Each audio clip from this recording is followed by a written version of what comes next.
नमस्कार बच्चों, आज का हमारा विषय है कथा लेखन। कथा लेखन में लघु कथा बहुत पुरानी प्रथा है। लघु कथा यानी छोटी कहानी। लघु छोटा, कथा कहानी।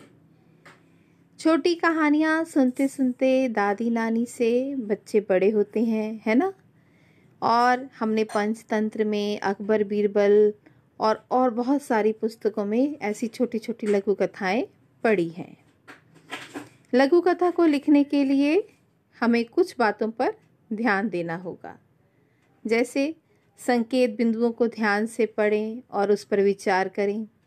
कथा वस्तु से संबंधित शीर्षक लिखें। शीर्षक छोटा व रोचक होना चाहिए।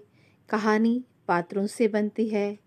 कहानी की भाषा सरल एवं स्पष्ट होनी चाहिए। व्याकरण की दृष्टि से भाषा शुद्ध होनी चाहिए। कहानी की भाषा सरल और स्पष्ट होनी चाहिए, है ना। और व्याकरण की दृष्टि से भाषा शुद्ध होनी चाहिए, ये तो हमने पढ़ा। इसके अलावा विराम चिन्हों की ओर उचित ध्यान दिया जाना चाहिए। मुहावरों और कहावतों का प्रयोग कहानी में जान डाल देता है। जैसे 9 2 11 होना, आग बबूला होना, ये छोटी छोटी कहावतें कहानी को आकर्षक बनाती हैं। कहानी के संवाद छोटे छोटे हों तो कहानी आकर्षक लगती है। कहानी में विचारों का प्रवाह और एक सूत्रता होनी चाहिए, यानी कहानी बंधी हुई लगनी चाहिए।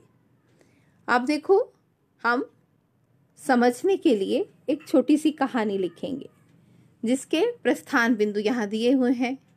100 से 120 शब्द में हमने एक लघु कथा तैयार करनी है, जिसके बिंदु हैं: तालाब में एक कछुआ मित्र बन गए, हंसों ने दूसरे तालाब, कछुआ बहुत खुश हुआ, गांव के ऊपर नीचे गिर गया। और उसके बाद सबसे अंतिम पड़ाव है कि कहानी से हमें क्या शिक्षा मिलती है। सबसे पहले कहानी लिखने के लिए एक शीर्षक होना चाहिए। तो इस कहानी का शीर्षक हमने सोच लिया, 2 हंस और एक कछुआ। कहानी देखो, किसी तालाब में एक कछुआ रहता था। उसी तालाब में 2 हंस भी रहा करते थे। वह तीनों आपस में अच्छे मित्र बन गए थे। कछुआ बातूनी था, इसलिए उसे कोई मुंह नहीं लगाता था, पर कछुआ कहाँ मानने वाला था। एक बार वर्षा कम होने के कारण सारा तालाब सूख गया। पानी के जीव मरने लगे। हंसों ने दूसरे तालाब में जाने की सोची, पर वे कछुए को अकेला भी नहीं छोड़ना चाहते थे। अचानक उन्हें एक उपाय सूझा। हंस अब एक मजबूत लकड़ी लेकर आए और कछुए से बोले, हम दोनों उस लकड़ी को किनारों से अपनी अपनी चोंच में दबा लेंगे और तुम अपने मुंह से, है ना। इसी बहाने आसमान की सैर भी हो जाएगी। हंसों ने कहा, तुम्हें ध्यान रखना होगा, अगर तुमने जरा भी मुंह खोला तो तुम धरती पर गिर जाओगे। तीनों मित्र उड़ते उड़ते गांव के ऊपर से गए।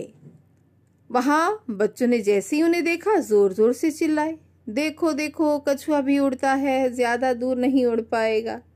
ये सुनते ही कछुए ने उन्हें डांट लगाने के लिए मुंह खोला और नीचे गिर गया।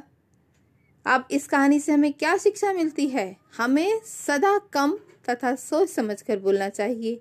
अगर कछुए ने थोड़ी समझदारी दिखाई होती तो क्या उसे अपने प्राण गंवाने पड़ते? लेकिन नहीं, उसके प्राण पखेरु उड़ गए नीचे गिरते ही, है ना। तो इसी तरह से बहुत सारी लघु कथाएं हम अपने दैनिक जीवन में इन संकेत बिंदुओं के आधार पर लिखना सीख सकते हैं।